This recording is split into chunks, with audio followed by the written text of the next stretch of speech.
Greetings and welcome to Hazards and Hijinks, the interactive tabletop role-playing improv comedy show. My name is Heretic, and I am your dungeon monster tonight. Thank you so very much for joining us on the last Friday of our Shadowfel saga. Ooh, it has been a long and spooky journey, but here we are at the bitter end. Will our heroes be victorious, or will they suffer a grisly fate?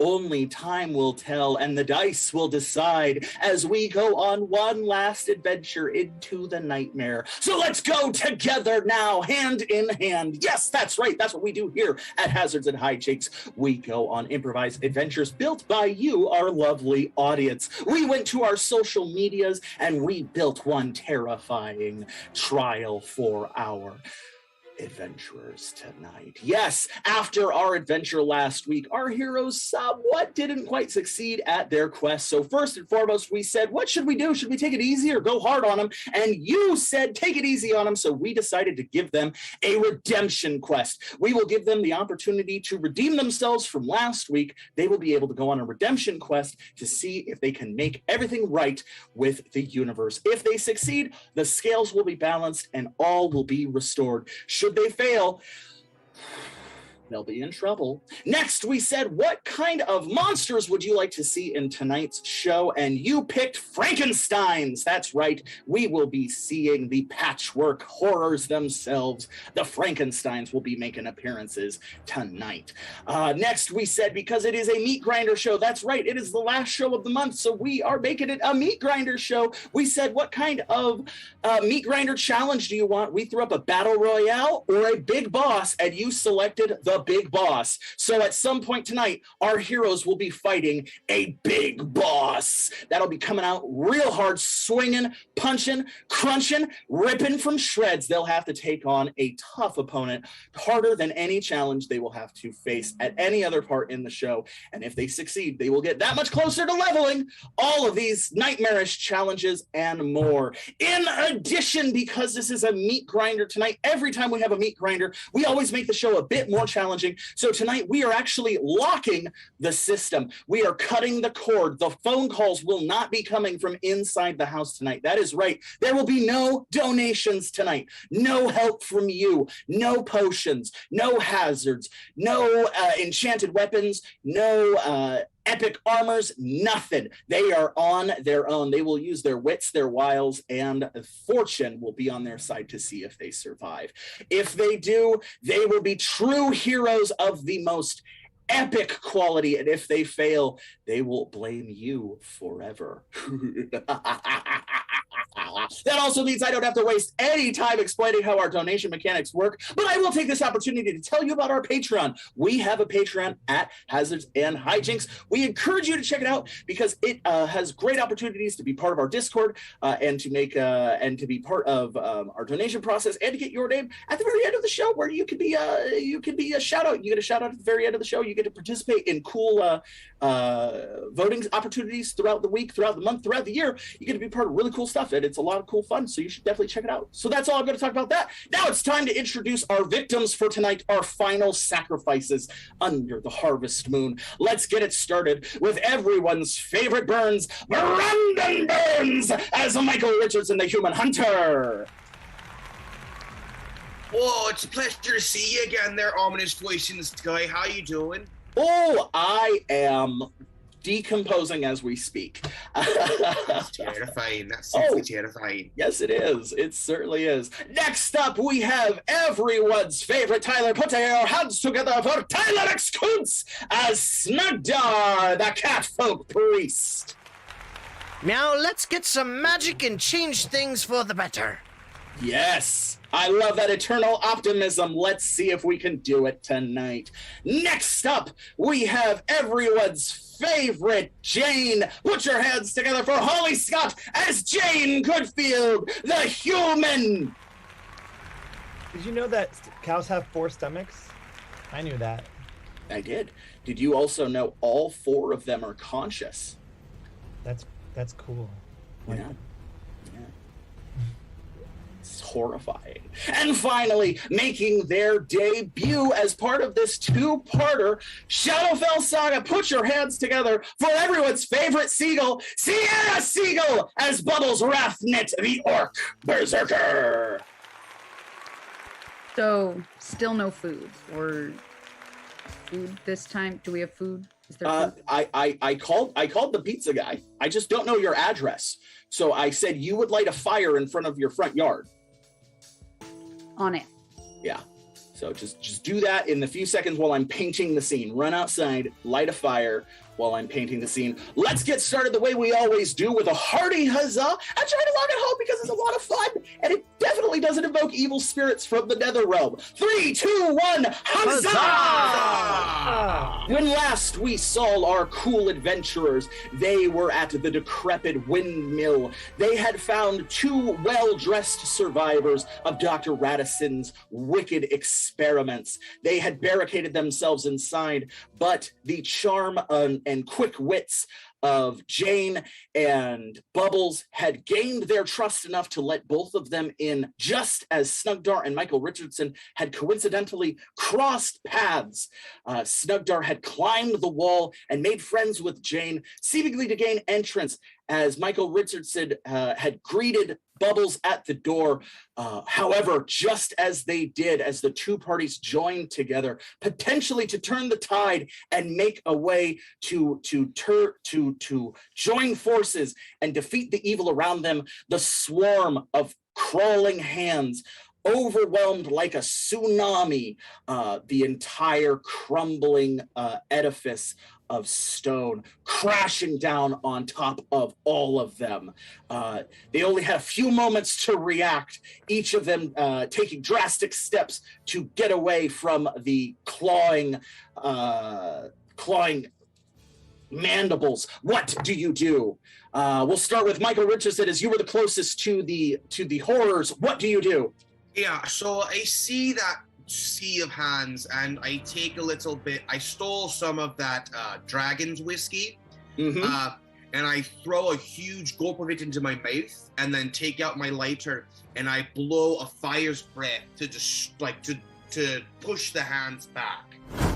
Oh yeah, that's great. I think I'm gonna say that's you're using like a trap of some kind, which given your hunter skills is like a nature check. Would that be accurate to say? Yeah, it's a nature check. Yeah, sure. All right, so let's throw a 1d6 on this, so you could have your nature bonus to it. We'll set this. It'll be open-ended. The better you do, the more hands you hit. 19.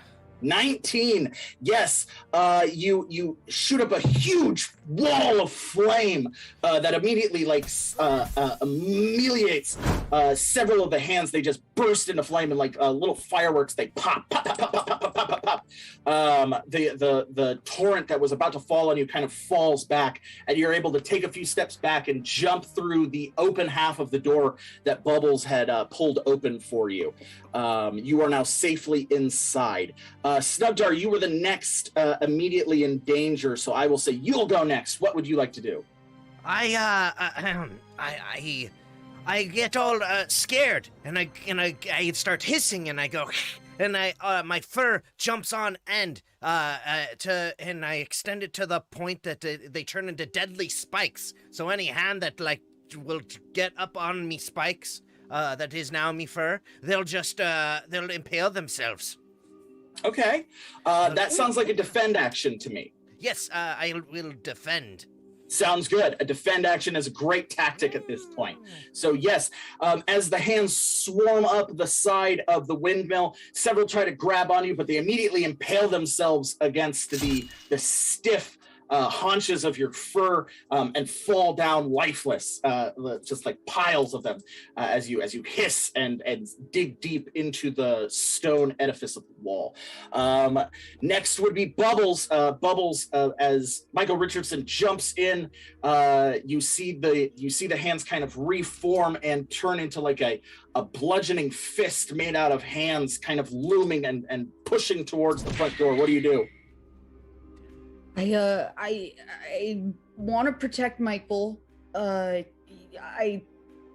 grab my cardigan because everything I wear is knit, and I try to yank it a little part of it so the holes get bigger, and I throw it towards the fist in hopes that it entangles the hands.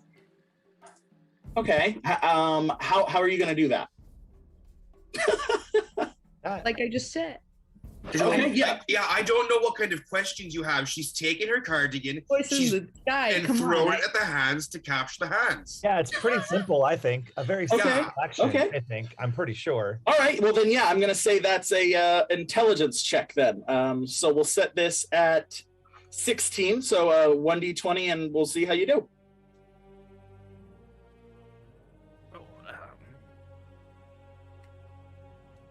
7. Yes, the hands grab the cardigan. They kind of feel it for a moment.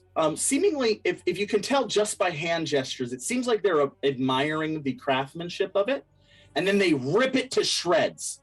Just rip it to shreds. And then they continue to charge towards the door. They slam into the door, knocking you back.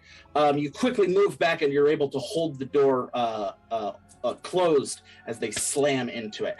That would make it Jane's turn. Wow, I don't know how that didn't work. I mean, that was a great fucking plan. So is Snugdar in the building now? Yeah. No, Snugdar is still outside. He is still on the wall of the building. Okay. Well, then in that case, I'm gonna go hide. Okay. Yes. Where would you like to hide? I look around and I see that the inhabitants of the windmill, the original ones, are hiding behind a chair. Yes. And so I shout out, "Save Kitty!" And then I go behind the chair with them, and I'm like, "I'm hiding too." Yes. You quickly drop down from the window, and you tumble down gracefully, hiding behind the chair with the old man and the young boy, who are both very well dressed and have ostentatious powdered wigs atop each of their heads. They're like, "Oh, why would you bring the evil upon us? We were doing so well hiding." I like your wigs; they're very cute. Thank you. All right, that would make it the hand's turn. Let's roll a 1d6.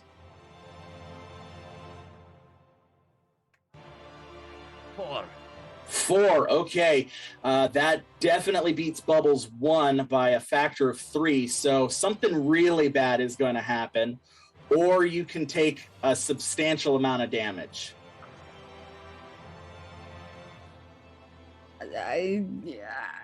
Can I expend energy points? Yes, you can. I'm gonna expend some energy points to try to harden my back against the door and make it less breakable, and frantically gesture to everyone else to get back, because Jane said save Kitty, and she's my friend. I want to do what I can.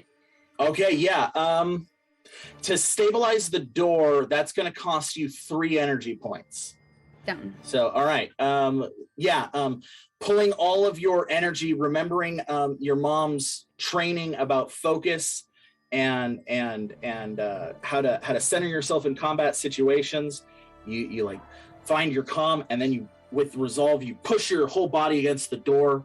And you can feel the hands pushing on the other side, but you're kind of at a stalemate. And you can feel like a heat rising inside of you. It's giving you the strength to hold the door. And you quickly turn back and you bark an order in a deeper voice than you typically do. There you go. Yes. And with that, everyone begins quickly shuffling around. That would make it Michael Richardson's turn. You were first. What do you do? I've gotten a good look at these hands. Do they have the are they, can I tell if they're like being controlled by a force, or are they a living creature with like a personality? They are animated. They are animated by magic.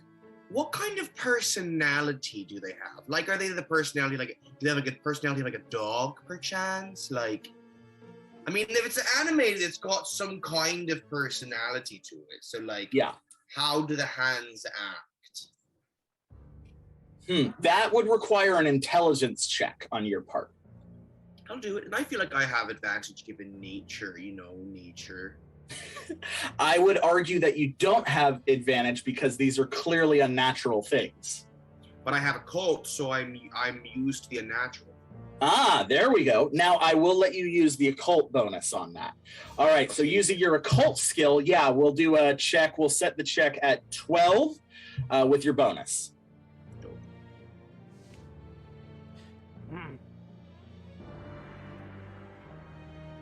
8. 8. Yes, you can tell that they are clearly animated by occult magic. They have a sigil on the palm of their hand. If you damage the sigil in any way, they will stop. They will stop being animated. They are simple animated beings, so they don't have much of a personality. They're very simply trained, like even more simple than dogs. Like they can barely understand like maybe 1 or 2 functions, like guard this, get that, kill this, but anything beyond that, they're not high functioning creatures, as they literally don't possess minds. Got it. So they're okay. So in that case, I'd like to climb out of the window, and I'd like to possibly talk to Snugdar and be like, Snug, I need you to get the hand's attention and get them all to come at you with their palms up. And I'm gonna set a claymore right in front of Snugdar. That's gonna spray sharp pellets to hit all the palms of the hand to try to disable as many as possible. Okay. I'm going to say to start doing that, that's going to be, because you can communicate to him. So I'm going to say you communicated that to Snugdar through the window. And then to start setting up the claymore, do you have the traps? No, is that your archetype? Yeah, hunters, I believe, have trap master, if I remember correctly. Yeah, you have the traps then. So, so you would just have to roll for that, but that would be next turn, because you already used your skill check this turn. That's true. Yeah, so you can do that next turn. But that's a great idea. I think that's great. All right, cool. That would make it Snugdar's turn. Snugdar, what would you like to do? Hearing me friend Michael's plan, I am going to try and charm the hands with my luxurious soft fur, and I'm going to entice him a little bit, prance around, maybe show them my butt, and then quickly turn around and scratch at them. And then I'm going to walk over downstairs in circles and then get on me belly and be like, I'm a defenseless little kitten who wants pets. Because hands love to pet cats. You're a fucking genius, Snugdar. See, you don't need any kind of magic, little cat. You're a fucking genius, cat, by yourself. You're a fucking genius, Snugdar. All right, so just now, but you that is pretty smart, man. That is very smart. What kind of tactic is this? Performance? All right, yeah. Let's roll a performance check then. We'll set this at 14 with your bonus. Oh, a dirty 20. A dirty 20. All right. By 1. Yes. You perform the whole coy cat, like, I don't want you to pet me, but I do. As the hands kind of follow you, they begin swarming through the window, following you down. And as you take to your belly, they all kind of stop and are about to pet you. That would make it Bubble's turn. I am still against the door, so I'm gonna use my action to try to get like a big jump off the ground and slam the door down, trying to just crush as many of the hands as possible with my strength bonus or athletics bonus. There you go. Yeah, let's do an athletics. Yeah. I'll set this at 12, and if you make it, that'll be a standard attack, and if you beat it by like a ridiculous number, I'll turn it into a power attack. Cool. Yeah, for free. All right, so let's roll it. 7. Oh, I'll say you get a free simple attack on that. So you rip the door off its hinges. You slam it down. You manage to crush 7 of the hands, but you shatter the door completely into splinters as you do. Immediately, I'm so sorry, guys. dozens of hands begin flooding in. They grab you and pull you into the swarm of hands. Like you are just pulled into the hands. Bubbles. That'll make it Jane's turn. Jane, what do you do? I don't like when Bubbles gets hurt. That makes me cry. And I don't like to cry very often. But this is making me cry. You might want to turn your speakers down because I'm going to cry right now. And I do my my action, the word thing. And a banshee shriek comes out across the hands. That would be your hex. Let's roll a d20 plus 1d6. It's 8. That's an 8. All right. Yes. All of the hands that are inside of the windmill with you explode.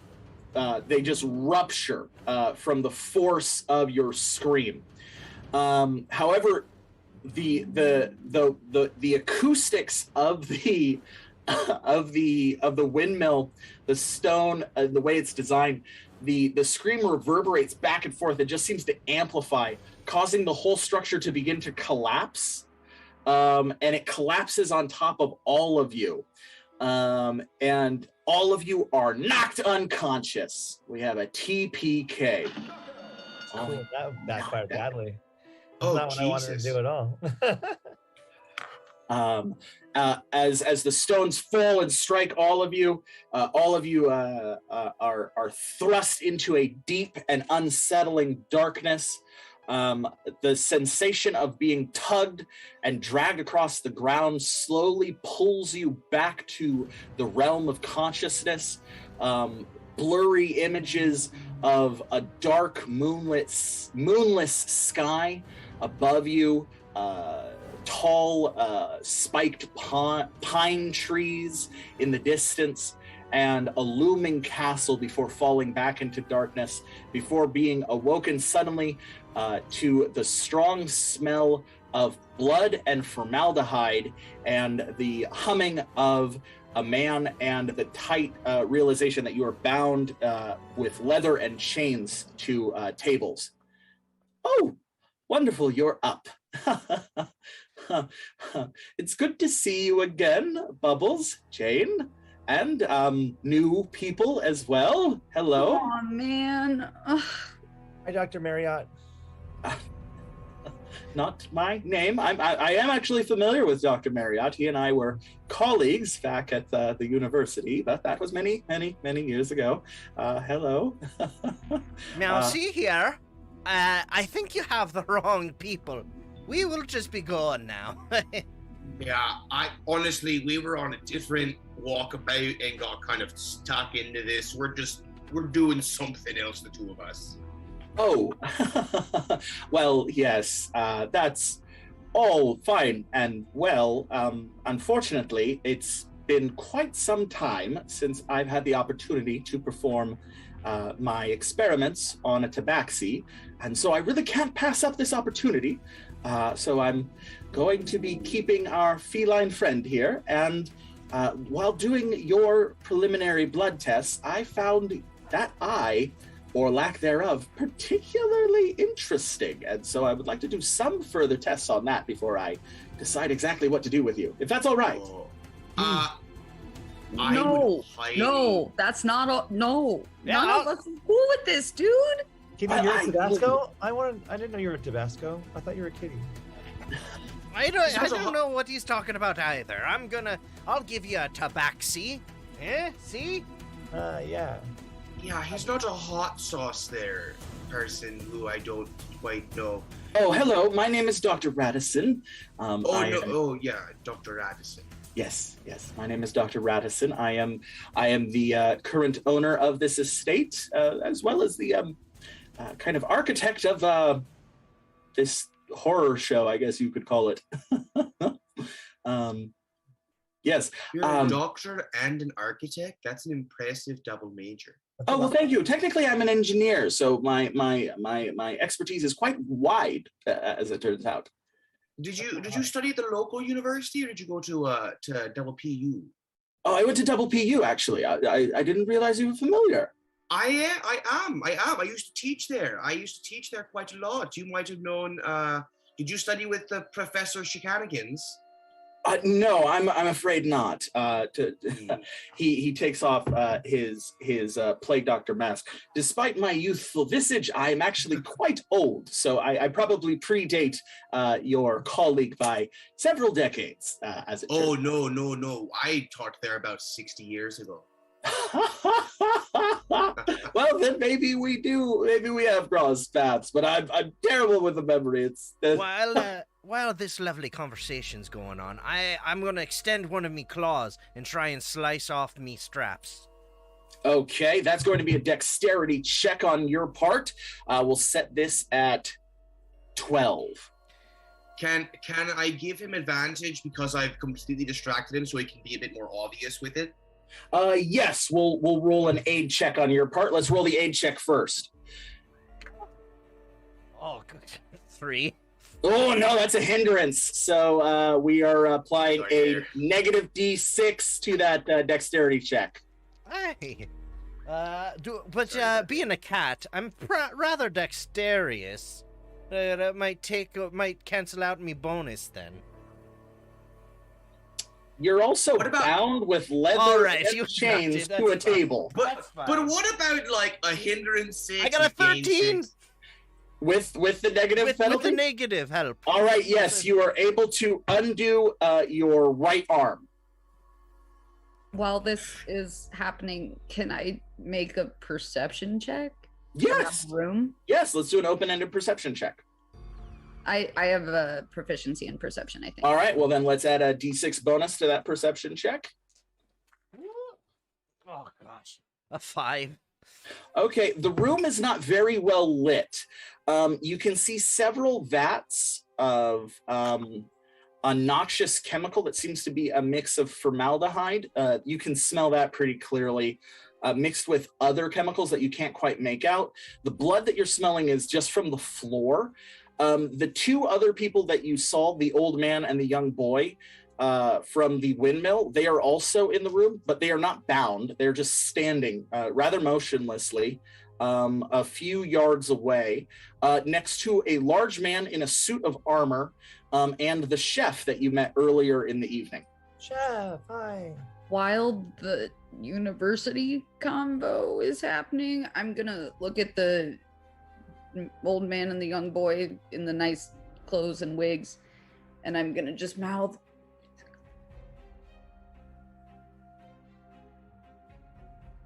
no.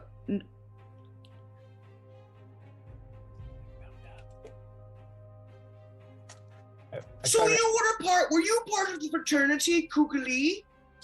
Oh, no. I didn't have any time for extracurricular activities. All of my time was devoted to study, unfortunately. I was part of do you remember the Iron Revolution that was quite popular about 68 years ago? Yes, of course. I was there during the hard times of the Iron Revolution. Did you go to the protest on the main quad when those two people got stabbed in the neck? I was one of the people who got stabbed. I was one of the stabbers. No. Oh. Yes. Delightful. I'm dying. Delightful. Somebody, I've got a hairball stuck in my throat. Quick, come. Well, you'll be fine. You have natural ways to get. I'm quite familiar with tabaxi biology. You'll be quite all right, my man. Yes, Jane. I'm trying to raise my hand, but it's tied down. I'm sorry. I noticed that there's not a lot of women here. Actually, I might be the only one, and I really have to go to the bathroom. Can I go? Because I think it's really weird to just go with all these male people looking at me. Oh, he's right, man. Yeah, let her go to the bathroom. Yeah. Of course, I'm not a monster. Chef, please escort our guest to the lavatory. Yeah, chef. Hi, chef. What are you having? Chef comes lumbering over, undoes the bindings on Jane, grabs her by her shoulder, takes her off of the table, and begins marching her out of the laboratory. Do be quick about it, though. We'd hate to diss you. Hey, sorry, I don't mean to be weird, but like, I kind of want to have a buddy with me. The chef is your buddy. He told me all about your kiss. No. Chef is very nice and a very kind person, but I would rather go with a friend of mine. Can I have Bubbles go with me instead? Because, you know, that would make me feel better. Otherwise, I can't go. Oh, no, I'm terribly sorry. Bubbles is vital to the next phase of our procedure. I can't let Bubbles out of our sight. Oh. Dr. Radicin, she's pea shy. Him Persuasion too. check? Oh, persuasion check. Okay. We'll set this persuasion check at 18. 18. And I did just say I wasn't a monster, so... She's not gonna, her blood's gonna be all weird if she's backed up. Okay, okay, no, I get it. Chef, you stay here. Rival, the suit of armor steps forward. Yeah. Please escort these two to the lavatory. All right, then. Come on. Okay, thanks. Hi, Rival. I'm Jane. I don't care. Oh, that's nice. Chef undoes Bubbles' binds and removes Bubbles from the table as well. Make it quick. I have other things to do. Okay, let's go, Bubbles. Would I be able to reach out with me paw and try and get Michael Richardson's hand free? You can. Do you want to attempt to do this stealthily or no? While they were distracted talking to Bubbles and Jane, yes, I stealthily come over and try and swipe at him. All right. Yes. I will say, because you don't have stealth, we'll make it a dex check, but they are distracted, so we'll set it at 12. All right. A 9. Okay, to your knowledge, you have undone his binds, and no one saw you. Now I'll work on my bind over here. Okay. And I'm just going to keep my hands placed where they're at.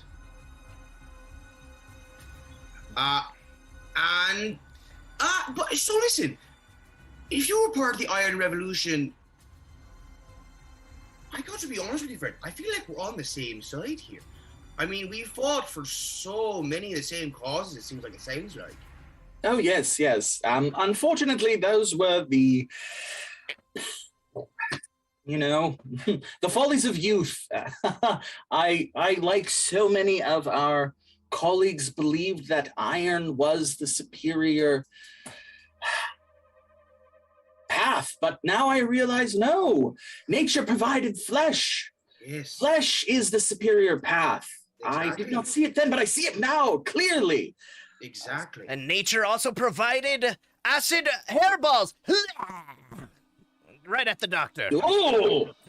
You fire an acid hairball at the doctor? That's right. Okay. All right. Yeah, that's gonna be a Constitution check on your part. All right. Yeah. 17, baby. 17. All right, that's a free power attack. So go ahead, roll 3d6.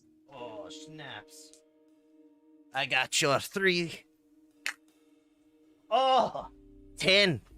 10. All right. Yes, you fire a massive globule of acidic fur and mucus at Dr. Radicin.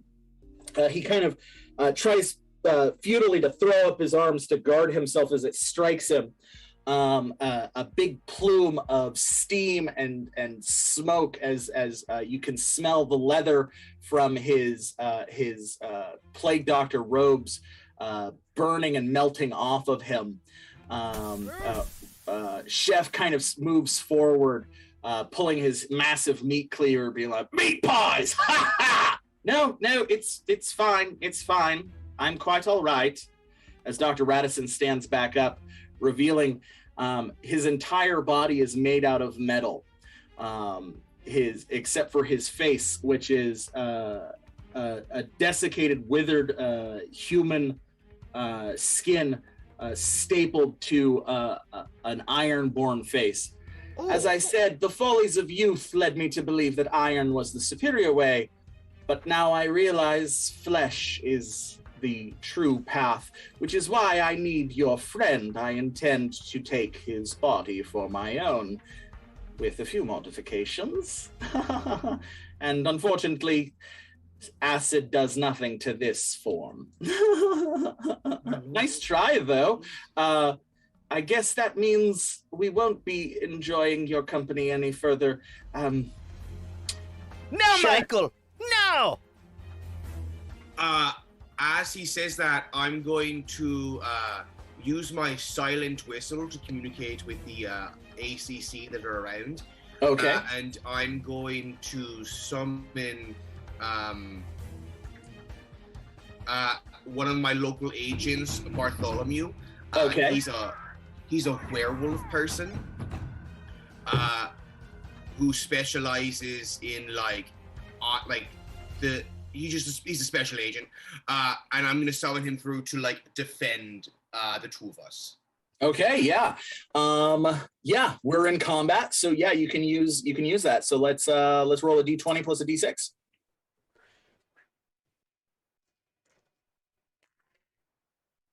Oh, that's a natural one. Ooh, okay. Yes. So, you hear on your earpiece. Mm-hmm. Hey, Michael. Hey, yeah, what's up, bud?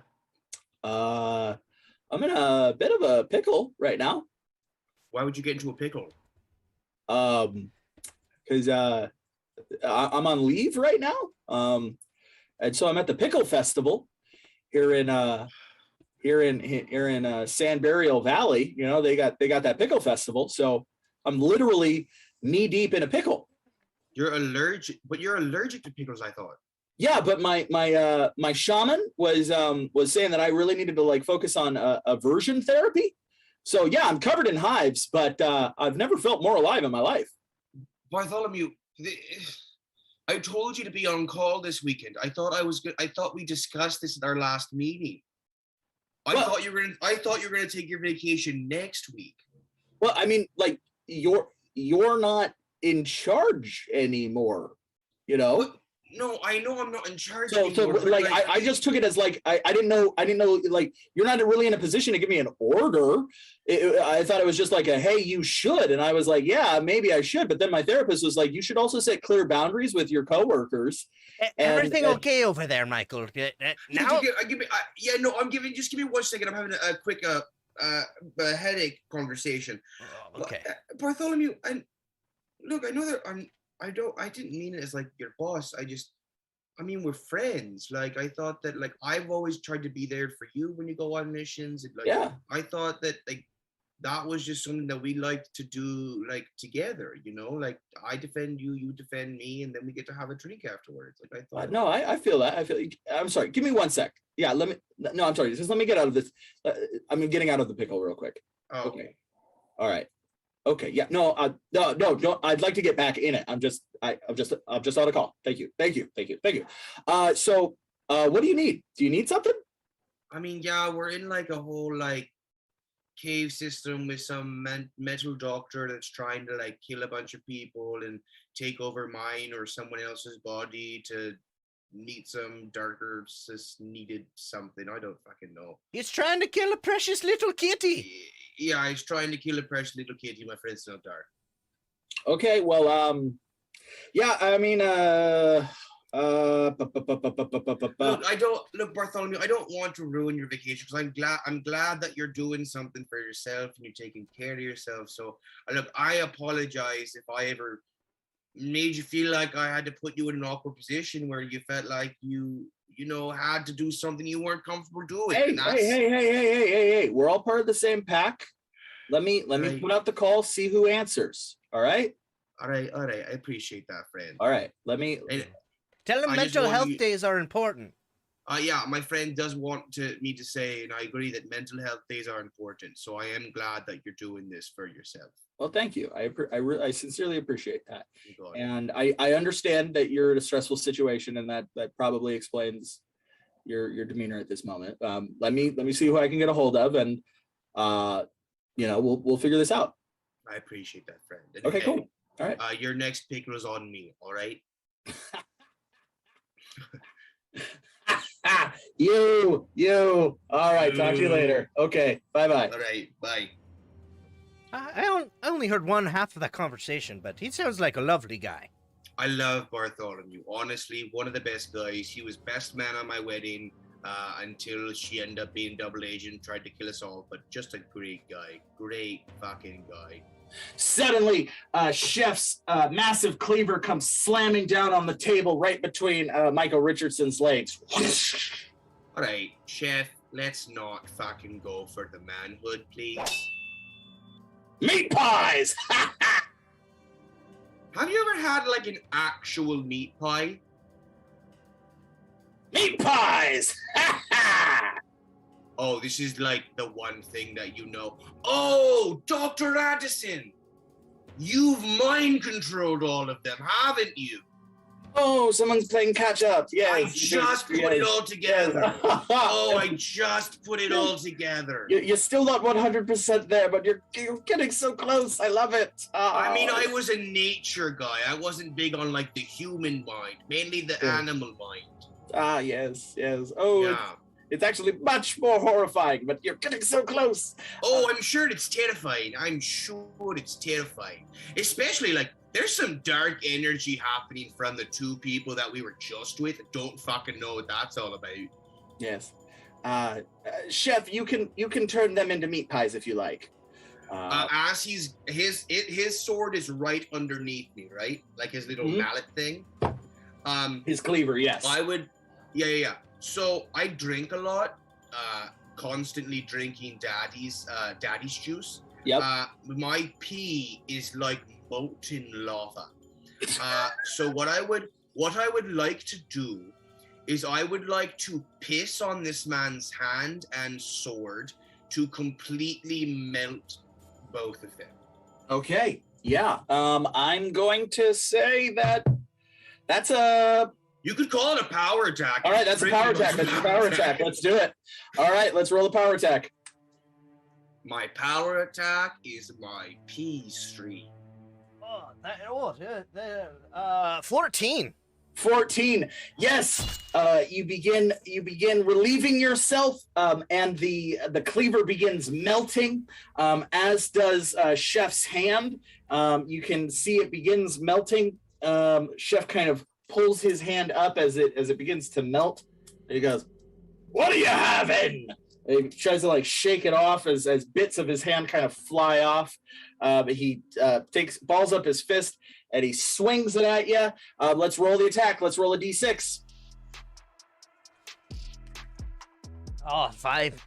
Ooh, 5. All right, that beats you by 3. Would you like to take health, or would you like something pretty bad to happen? I mean, it's a punch. Like, it can't be that fucking bad of a punch. How much EP would I have to use? To completely not take any damage? No, to take like half. To take half? Let's say 4 EP. 4 fucking EP for a punch? He's a big guy. It's a punch! He's a big guy. Not even Ewan McGregor would take 4 EP to take half. Fucking Jesus Christ. Fine. Well, take 4 EP and take half. Christ. All right. Okay. All right. You take 3 damage from the punch.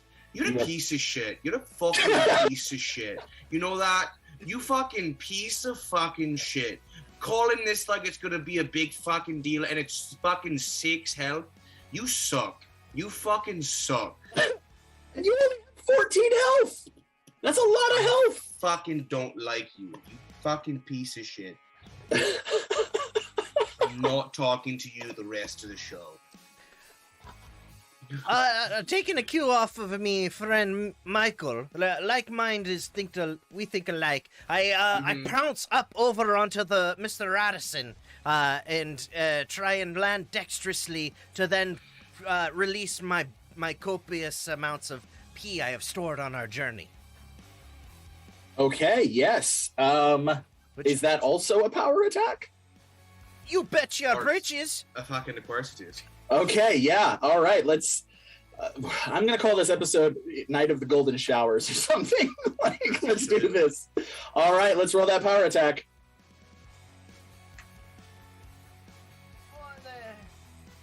It's 5. Okay, yes. You begin relieving yourself on Dr. Radicin. It does melt off his face. He kind of looks down at it as it kind of melts away into nothing, and he's like, that's... I guess I shouldn't be too upset about the past going away. Thank you for relieving me of the last of vestiges of my former identity.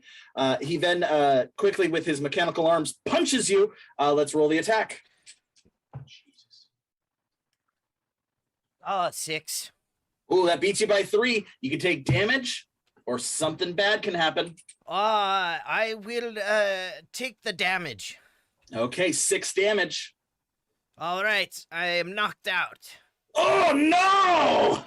Has been knocked out. The force from the 2 quick-moving metal fists hurl you against the wall. You slam against the wall as you are knocked out.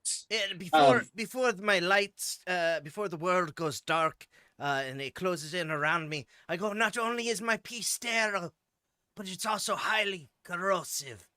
Ugh. Oh, Snapple. That would mean let's roll a nature check.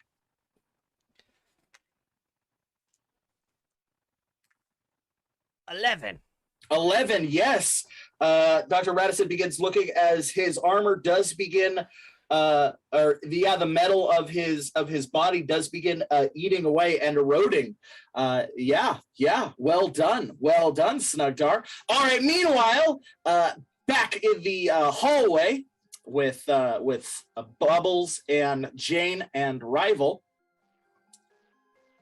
I'm gonna try something. I'd like to do it's a deception check. Okay. But I want to use EP to make sure it works. Okay. We're walking with Rival, and I'm kind of looking at Rival, and I talk to him, and I say, hey, I like your sword. It's very nice. And no response. And so I catch a look at Bubbles, and I say again, I like your sword. It's really nice. And then I want to do a deception check. Okay. Yeah. To guarantee your deception check is a success, you can burn 6 EP and not even roll. Use it. All right. Then sacrifice 6 EP, and it is a success. What would you like to accomplish with your deception? So I just started talking. I go into Jane talk mode, to basically as a distraction, to get the guy to like not look at me, not look at what Bubbles is doing, and kind of let his guard down a little bit. So I turn to him and go, Mr. Rival, sir, I understand that you have a body that's mostly made of metal. In fact, it's probably made of steel, I'm guessing, or possibly iron, one of the two. But if it's steel, you're okay. But if it's iron, it's corrosive. And if it's corrosive, then you should really watch out for water. Because if you get water on it, and you don't dry it off immediately, then you'll start to rust. And you don't want to rust because that's very dangerous. My dad had a wheelbarrow one time that rusted, and she keeps talking and talking and talking. And while this is happening, yeah. I want to reach behind Rival. Is Rival in the middle of us? He's behind both of you. But my focus is taking him away because I won't shut up talking. Yes. That wheelbarrow didn't actually have a wheel. We had to push it with our own hands, so I guess it was a hand barrel actually. I'm gonna make a perception check to see if there's any like lights or rafters I can like jump onto and swing on, like backwards? Yeah, there are. You wouldn't need to make a perception check to do that. There are chandeliers and banners because this was the lord of the area's castle, so there are tons of regalia all over the place. Okay, so I'm gonna do like a big power squat, hops, jump, grab onto a chandelier. It'll swing forward, and then I'm gonna swing backwards. Let go one hand so I turn around and do just like a double foot kick into Rival's head. Okay, yeah. Can I do another power attack or no? Well, because this is such a complicated maneuver, I would recommend doing it as an athletics check. Okay, and if you pull it off, then it'll be a free power attack. Mr. Voice in the Sky, since I used all that EP, wouldn't it just work? Well, you used all the EP to do a distraction check, to do a deception check to distract him. Yeah. So he's thoroughly distracted, but Bubbles still has to perform the physical feat. Got it. Okay. So the check itself is not hindered by him scanning to look at it. Gotcha. Okay. It's just whether or not Bubbles can physically perform it. So it's a check of 10. Okay. Yeah, it's a very simple check for Bubbles to make. We'll even make it simpler, 8, because Bubbles is very physically fit. Bubbles is a fit guy. So yeah, it's an 8. So 1d6 plus 1d8 plus 6, and you're trying to beat an 8. 10. 10. Ooh, all right, yeah. You leap onto the chandelier, thrust yourself against the wall, and slam into Rival's head, knocking off his helmet. He tumbles back, his sword falls onto the ground, stabbing into the floor. You realize he is not made out of metal. He is a large man in a suit of armor. As I'm kick him, can I then let go of the chandelier and try to land with my feet just like on his face? Yeah. So this is the power attack. Let's roll the damage.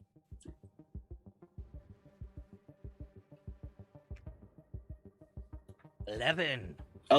Yes, you slam your feet directly into his face, shattering most of the teeth out of his mouth. Get hecked! He spits them onto the ground and looks back up at you. There is no blood coming out of his face, but he does spit out most of his teeth. While this is happening, I go get the sword. Okay, yes. The sword is as big as you. I pick up Jane, who is holding the sword, and just start running. Okay, the two of you begin running. Where are you running towards? I look at Jane and I go, we gotta save the kitty, don't we? We have to save the kitty. So we're running back to the lab. All right, you're running back. As you do, Rival removes his gauntlet, extends his arm out, and a bolt of lightning fires from his arm. Let's roll the attack. 1d6. 1.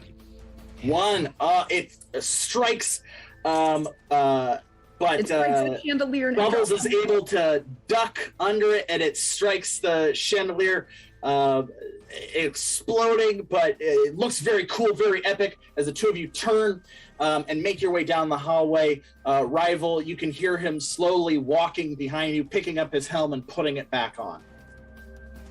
Seemingly unconcerned with the fact that you are going away.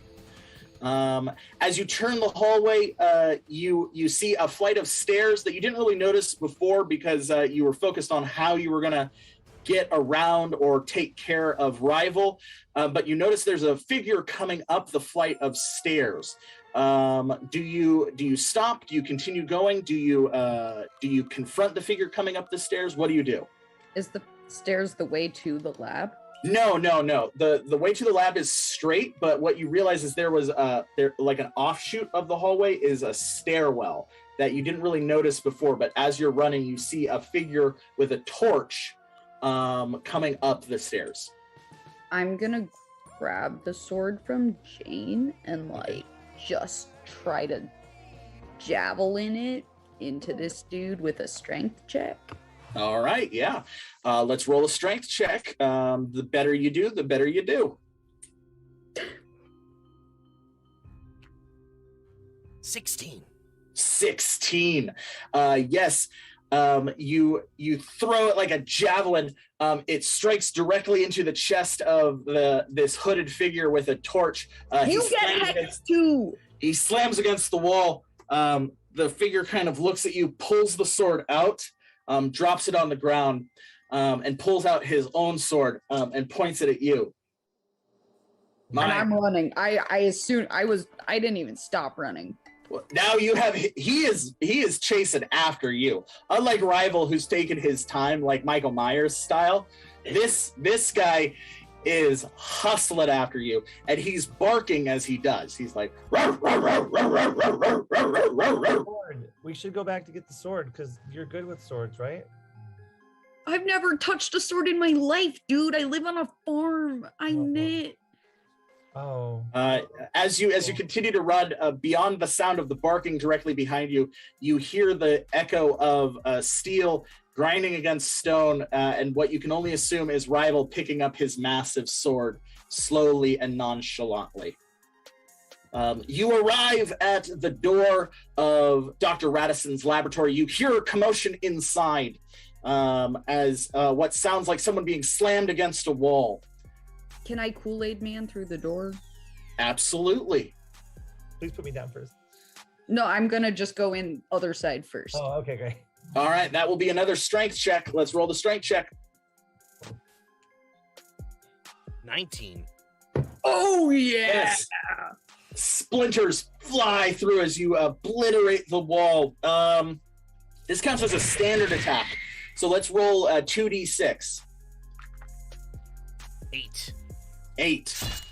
The splinters strike at this iron monstrosity that's standing in front of Michael Richardson.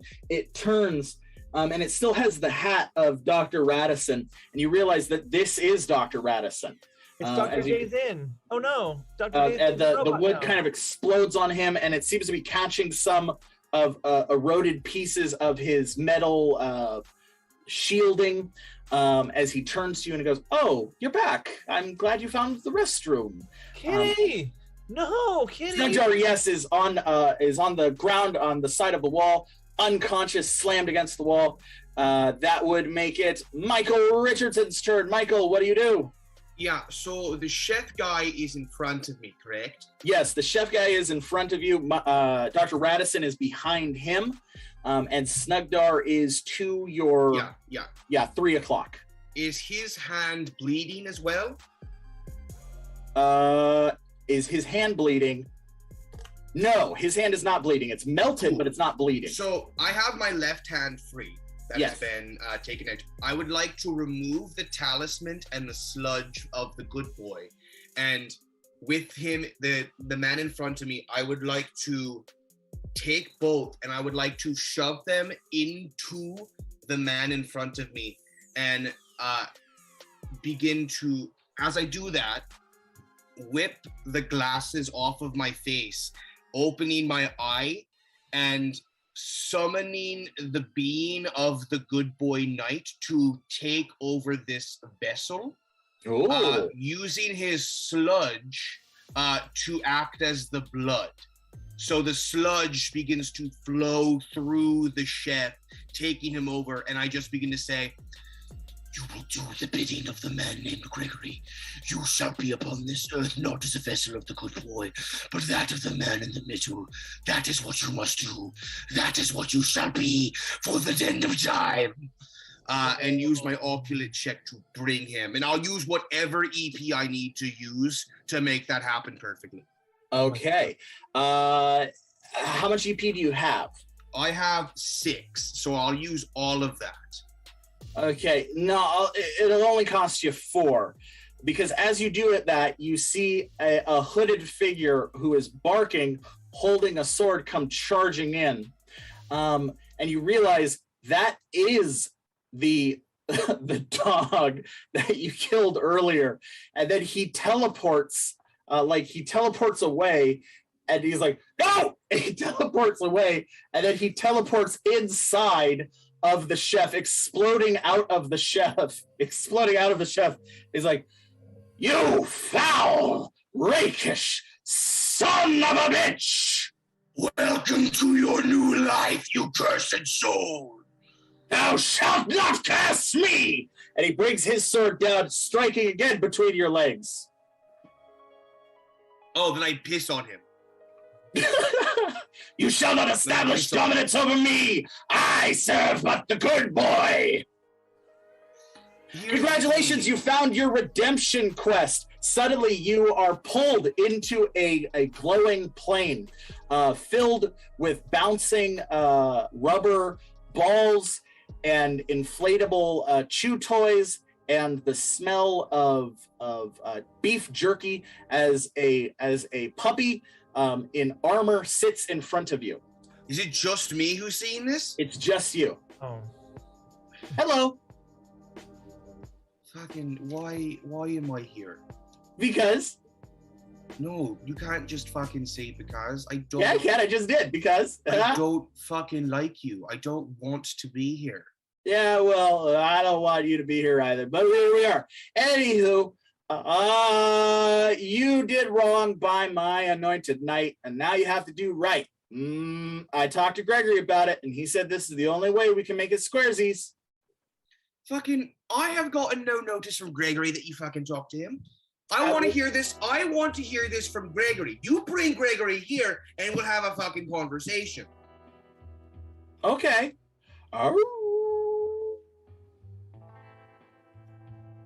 You feel a cold chill behind you as Gregory pulls himself out of the shadows. Hi, Greg.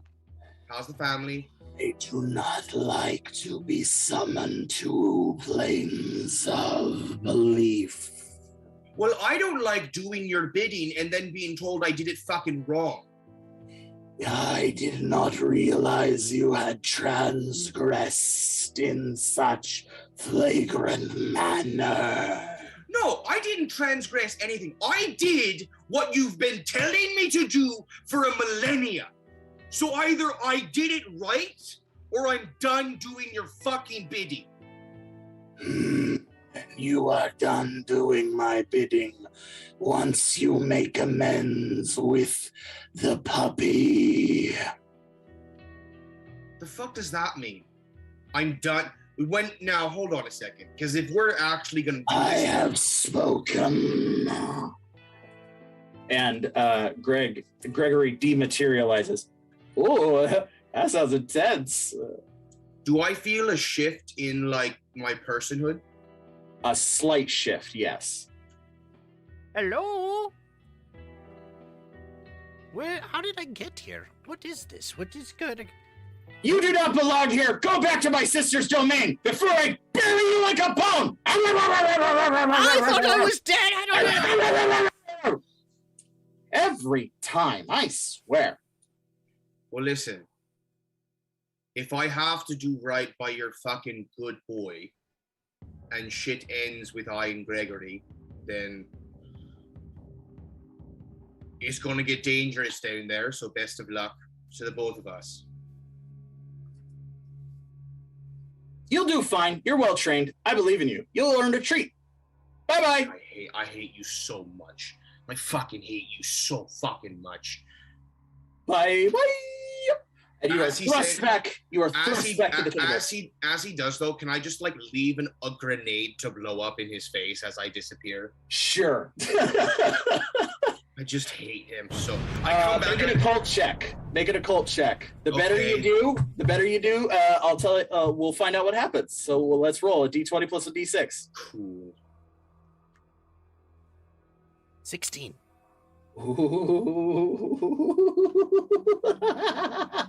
I've killed one god already. Yeah, you have. Do I see any kind of shift in the good boy? You are thrust back to reality as the paladin. I am now pernicious Doi, revenant paladin, who will have my honor restored to me. Fine, Puppy. fucking fine. What a Just good kill- boy. Hi, puppy. Hi. Save the cat, kill the metal man, and then we're gonna be fucking fine, and you're gonna be fine, and we're all gonna Can I fucking die pet anyway you? later today. Can I pet you, puppy man?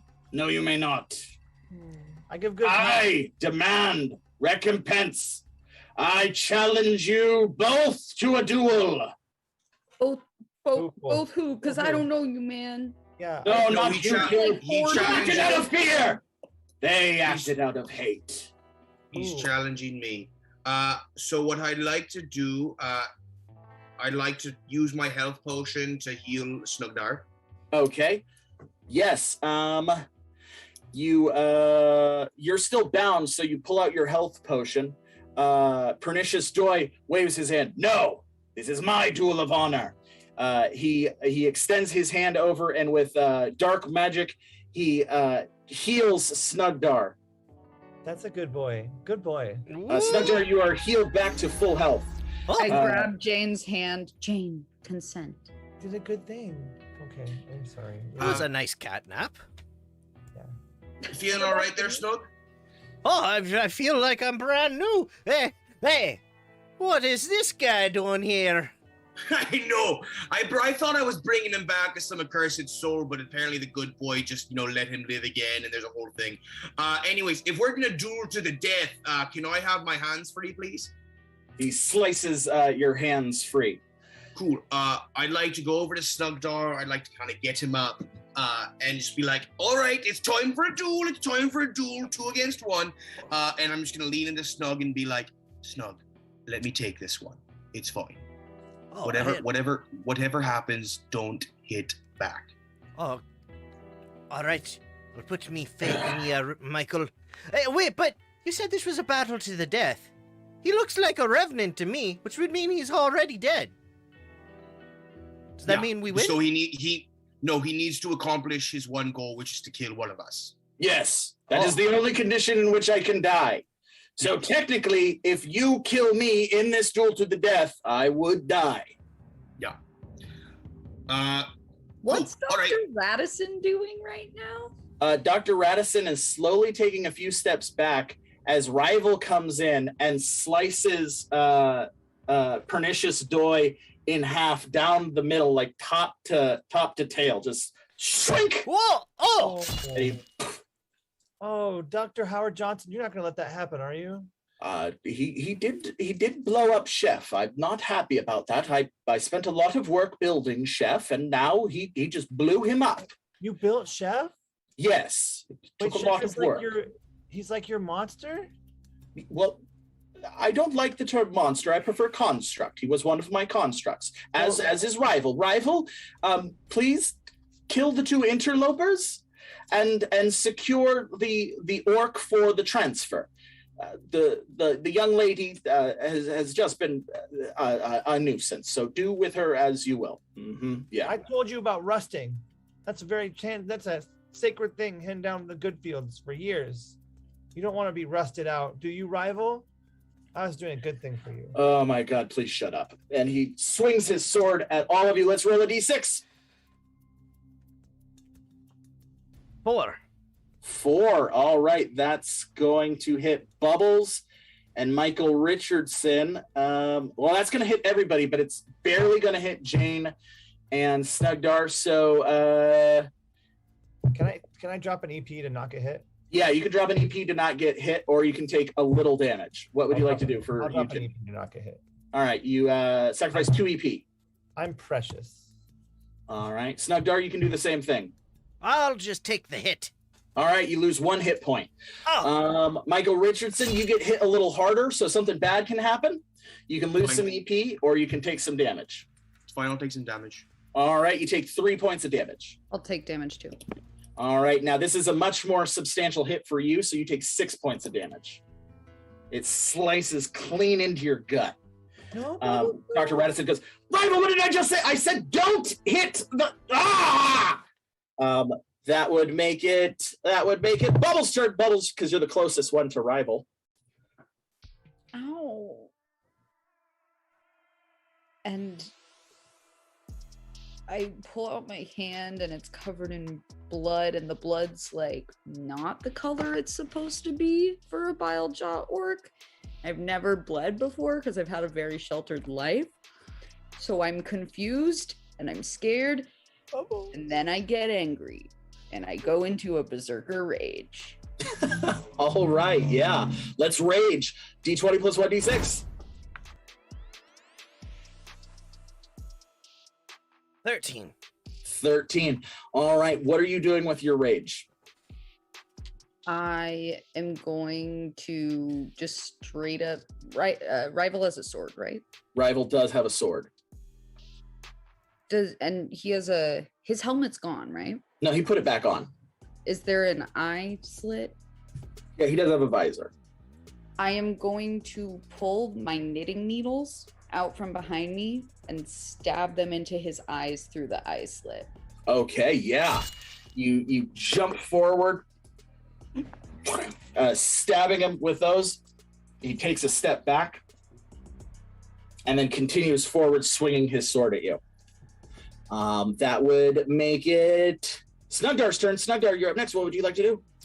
I see the situation, and almost having a moment of death. I'm a wee bit nervous. Something in me just is stirring, and I feel bad for what I did to that poor dog boy there. And I'm going to reach down way deep and use all the power I have, even if it's me life force or this weird reservoir of sort of energy points that I just bellow up in my belly, and I insert into him to cast resurrection, bringing him fully back to life. Okay, yeah. How many EP do you have left? 14. Yeah, you can reanimate him to Pernicious Doi for 8, and you can spend all 14 to return him to Pretentious Doi, his original form. Let's go, Mr. Pretentious. Okay, See yeah. if you live up to your name. Using all 14 EP, you are able to channel all of your magic. You feel the celestial kitten channel through you. I'm still here, Snugdar. I'm inside of you. Oh! As energy flows through you, as the two halves of the dog folk fuse back together, the tarnished armor turns back to its illustrious gold. The haggard, what was that? Termite-bitten flesh is restored to its illustrious coat. His rabid facial features are restored to their full cute form. He is back to his status as pompous, pretentious Doi. He pulls his sword out and it glows with holy energy. He looks at you and he goes, "Ha ha! You have done well this day, cat. You and I are allies once more. Ha ha ha! Now You and I shall fight this beast to death and honor!" He then charges towards Rival, locking swords with him. This is cool. He pushes Rival back, the holy strength within his sword matching the foul energy within Rival beat for beat. With that, Dr. Radicin realizes that the tables have turned and his last great opponent is now evenly matched. So he quickly begins trying to flee. What do you do? Michael Richardson, it's your turn.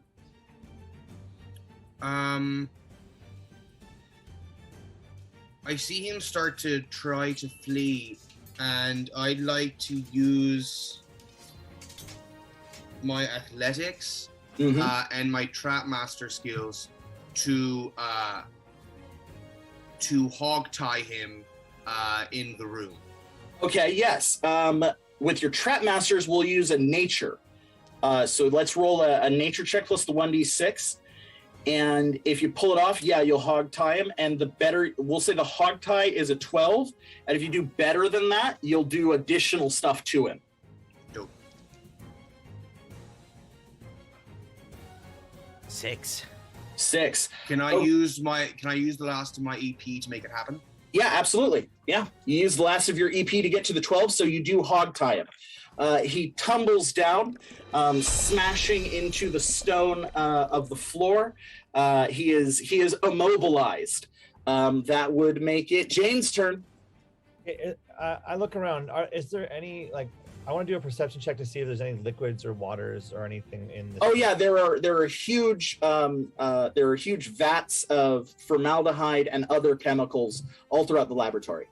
Awesome. So I grabbed the clearest looking one that I can find, and I'm going to do an alchemy check.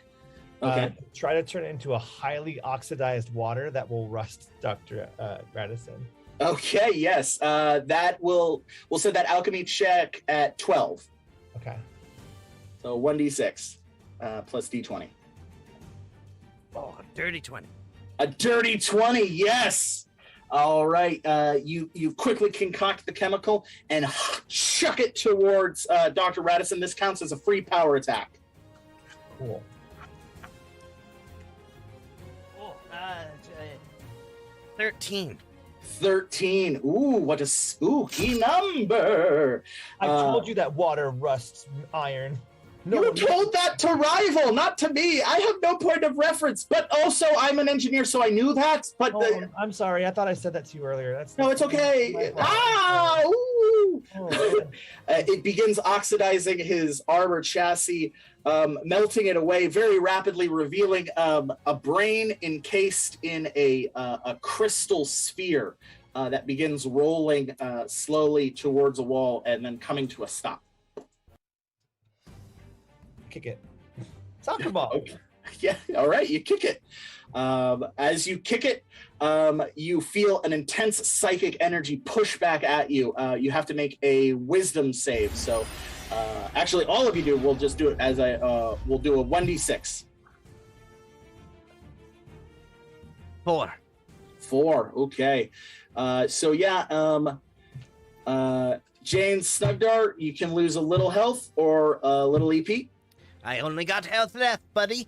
Okay, well then you lose 1 point of health. I'll drop the health. Yeah. Okay, both of you lose 1 point of health.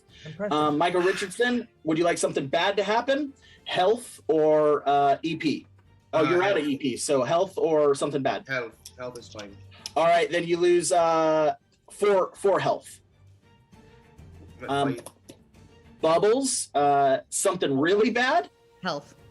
Okay. You lose 8 health. As the brain kind of rises up, and you hear Dr. Radicin's voice go, now you've really upset me, and I don't like to do this. Now I have to kill you all. Almost hit it. Volleyball. Hey, pretentious. Yeah. Yes! Ha! Ha! Yeah! I put on my thickest knit glove so I'm protected against the direct psychic power of the brain ball. Yeah. And I wave it in the air and I say, fetch. And I throw it out the window. You throw the brain ball out the window? Yeah.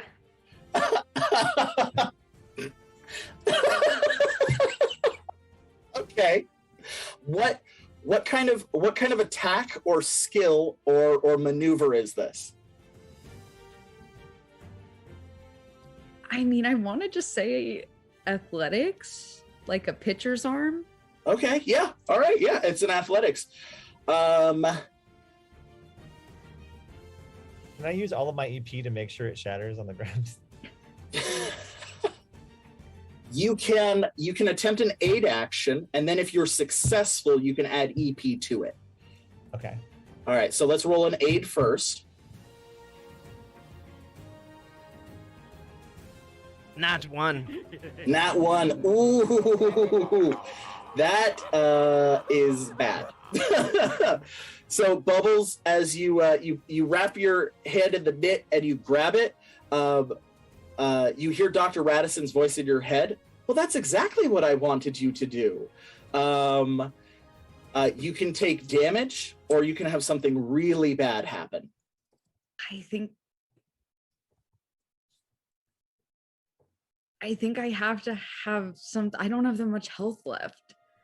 Okay, it's your call. I'm gonna take the damage. We do have health potions. We have health potions. I'm gonna take the damage. Okay, you take 10 damage. Okay. I will spend all my EP to save her. I'm unconscious. We have health potions. It's fine. We have health potions. We do? Yeah. Okay. Can I still say fetch? Yes, you say fetch As the ball you fall unconscious and the ball kind of rolls out of your hand. That would make it Michael Richardson's turn. How damaged is a Dr. Visvasvasusavizian right now? Dr. Radicin? Yeah, that fucking guy. He's just a crystal ball with a brain in the center. So he can't really defend himself? He's the one emitting psychic energy, so I know. So what I would like to do, I would like to go up to him and just transport he and I to Gregory. Oh, okay. Yeah, that'll be an occult check. Can I sacrifice 4 of my health points to make sure it happens? Sure. All right, yeah. What would that put your HP at? 1. Okay, yeah, go for it. Then we don't need to roll. You just do it. So yeah, you and Dr. Radicin are both teleported to the eternal plane, to the crossroads of eternities. As Gregory pulls himself out of oblivion. What, Michael Richardson? Hi, Greg. Hello. Dr. Abernathy Radisson. You have escaped me for some time. Yeah, that's what I realized. I realized I wasn't there for the good boy. I realized I wasn't there for the kitty cat. I'm here to capture the souls that you lost, and this is the one that you lost. One of them. Yes. So take it. Very well. I would prefer if you did. Gregory places his bony finger onto Dr. Radisson. The crystal shatters. The brain drops to the ground, and as it does, it kind of withers and fades away into ash and nothingness.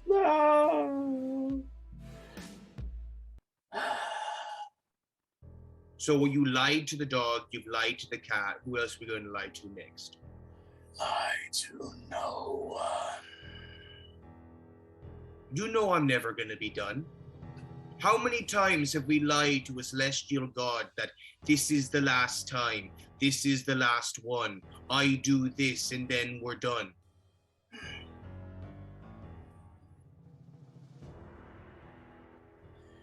Make peace with the paladin and you are set free. I'm not set free, Greg, because set free is death.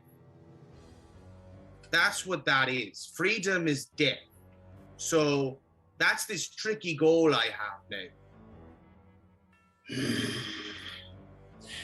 You are not mine anymore. There are bigger things at play, Michael Richardson. So then why don't we make one more deal then, Meg? Let's make one more deal. Very well, I'm listening. You're trying for the last 5 millennia to accomplish your goal. Correct? Yeah. Now, there's no one that can stop you. Correct? I am inevitable. So why don't we do something fun? Why don't we take you, the unstoppable force? Why don't we make me an immovable object? Why don't we see what would happen if you go up against me? Wouldn't that be interesting? All of my powers, all that I've accomplished, all I've gained, because I've barely tapped into it. And all the people that I get to work with, versus you, versus the unstoppable force. And if I win, then you're gone. I not only take over your place, but I can live in both worlds.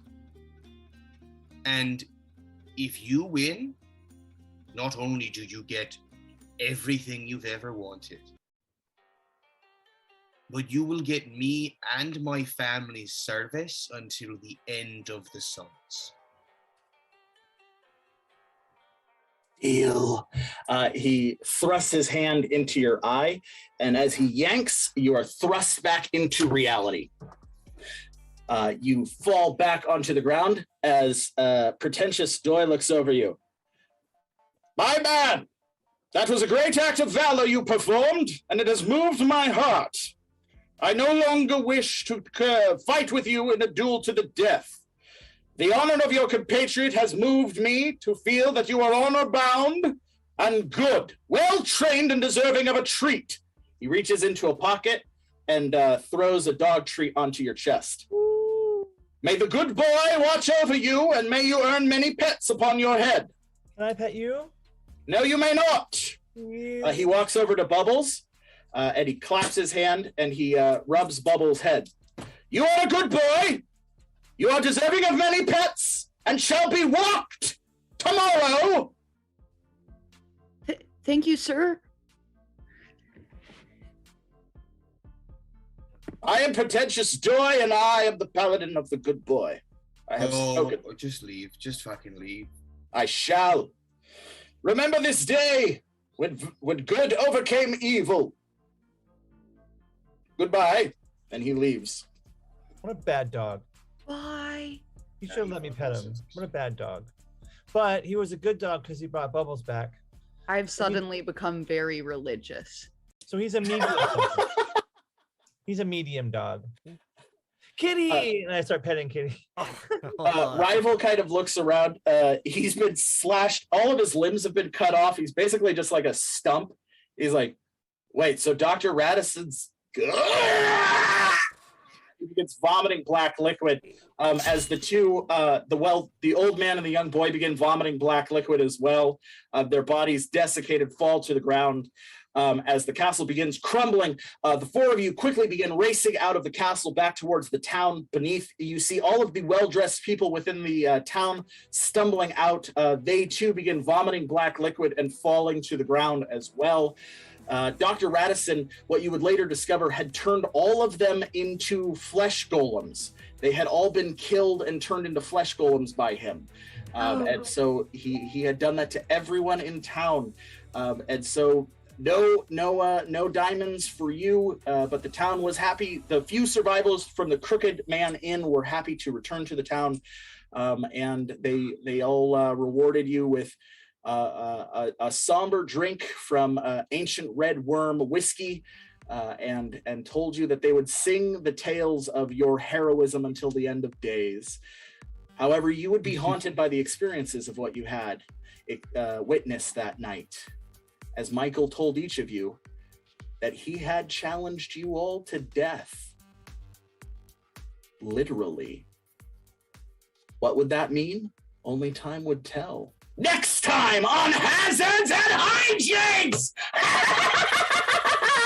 That's the show, and so ends the Shadowfel. Our heroes have decided to take the fight to the literal embodiment of oblivion itself. What will that mean? Ooh, we'll have to find out as we barrel end towards the end of the year. Ooh, just in time for Kitten Mass. Stay tuned.